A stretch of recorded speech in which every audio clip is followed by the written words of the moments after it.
Primeiro tempo do Vasco, nos primeiros 10 minutos, até foi um tempo decente. Eu acho que o Vasco tem essa característica de iniciar muito bem, foi assim durante o Campeonato Brasileiro. O problema é que o início é muito bom e depois disso é terrível. Porque o Vasco, novamente, depois desses 10 minutos, teve uma atuação muito abaixo do esperado. É um time que tem pouca intensidade, que tem um mental muito fraco para você continuar jogando. O Coritiba é um time extremamente limitado, não à toa é o lanterna da competição. Conseguiu achar um gol no final ali em mais uma desatenção do Vasco da Gama em sua defesa, dessa vez na figura do Robson. O Vasco volta para o segundo tempo com mudanças. O Barbieri coloca o Galarza e coloca o Figueiredo. Até melhora um pouquinho. Mas eu atrelo muito essa melhora também, porque o Vasco teve a bola e o Coritiba falou isso aqui, ó. Ó, pra mim tá bom, eu tô com 1 a 0, e esse tá é de um boa. problema pro Vasco, isso é um problema né? enorme pro Vasco, enorme. Assim, eu acho que se você tem um Galarza, que é um jogador que nunca jogou mais de um mês de bola dentro do Vasco da Gama, como sua primeira substituição, pra você mudar uma partida, a gente tem 2 problemas aí. 1, esse elenco é muito deficiente. E 2, o treinador não montou uma estratégia pra poder conseguir vencer a partida.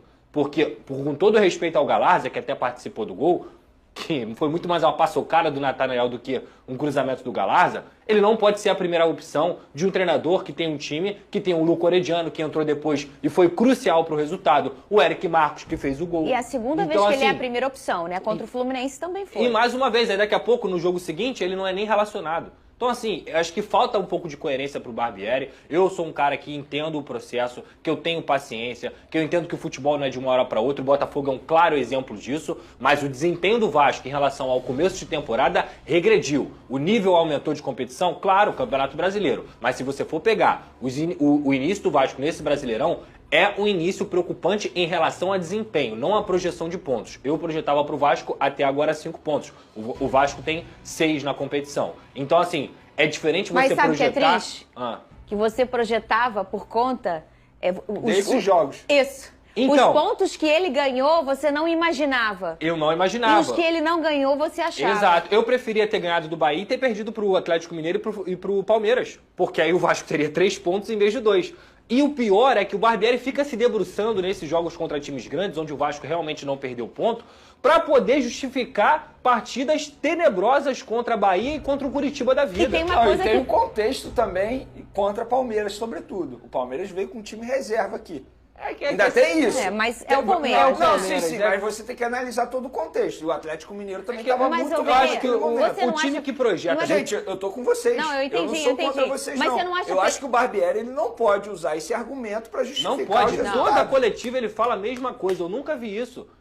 Passou, meu amigo, passou. Vamos pensar no próximo, vamos pensar na melhora. E assim, vamos começar a fazer meia-culpa também. Não só dos jogadores, mas também do técnico. Esse papinho de que, não perdemos contra Fluminense, Palmeiras, contra Atlético Mineiro, a torcida tá de saco cheio. A obrigação do Vasco é melhorar o desempenho. O Vasco é um time que não tem competição paralela. O Vasco é um time que teve pré-temporada e intertemporada, porque ficou quase um mês sem treinar, sem jogar depois da semifinal. Como é que um time que só tem uma competição consegue correr menos do que os outros que têm outras competições no meio? Então, assim, não dá pra entender. E tem um detalhe nisso tudo.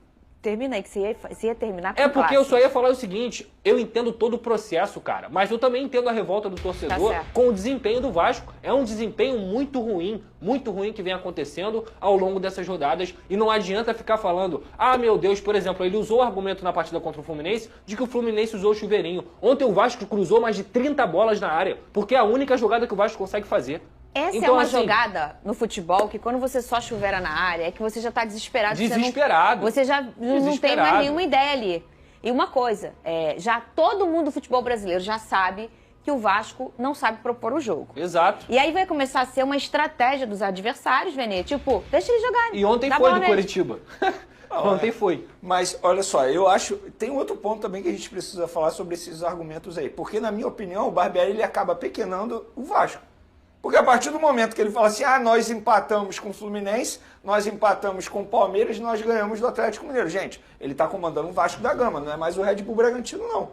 Eu não considero esse argumento de que, tá tudo bem então, já que empatamos com o Fluminense, Palmeiras e Atlético Mineiro. Tudo bem, a gente está falando de um time que está muito abaixo ainda desses 3, beleza? Só que é o Vasco da Gama, gente. É a história, é o Clube Vasco da Gama. Eu acho que o Barbieri ele tem que respeitar mais essa história. Empatar com o Curitiba fora de casa, independentemente seja no Couto Pereira, enfim, eu acho feio. A gente o Curitiba falou aqui vai brigar para não cair. Da delicadeza entre você ter uma estratégia de jogo e você exagerar na estratégia e se apequenar. Agora, Vasco e Santos têm ingredientes para ser um jogo melhor, Jean Oddi? Eu acho que sim, porque eu já vi o Santos, ele tem esses lampejos. Em geral, os lampejos são de 10, 15 minutos. O jogo contra o Bahia foi uma outra coisa. Existe uma expectativa muito grande em torno dos jovens do Santos, né?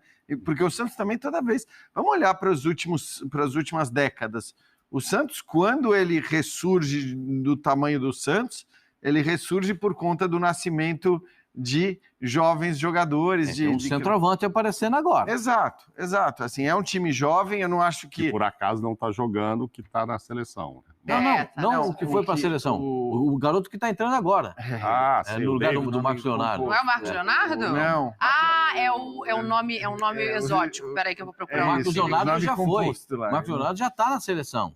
David Washington. David Washington. Eu falei só ia falar David Lincoln. Mas é só David. Não, ninguém fala. Os dois foram presidentes. Eu ouço pela rádio, David, né? Não tem jeito. Fala só David. Fez gol, e o David fez gol desse jogo. Fez. A decepção desse jogo aí também foi um pouco o Bahia, né? O Bahia quase que chegou lá de favorito. O Bahia vinha bem. Vai dar pro Bahia ganhar do Santos dentro da Vila e tal. Aí o Santos surpreende. Enfim, não sei se Vasco e Santos será...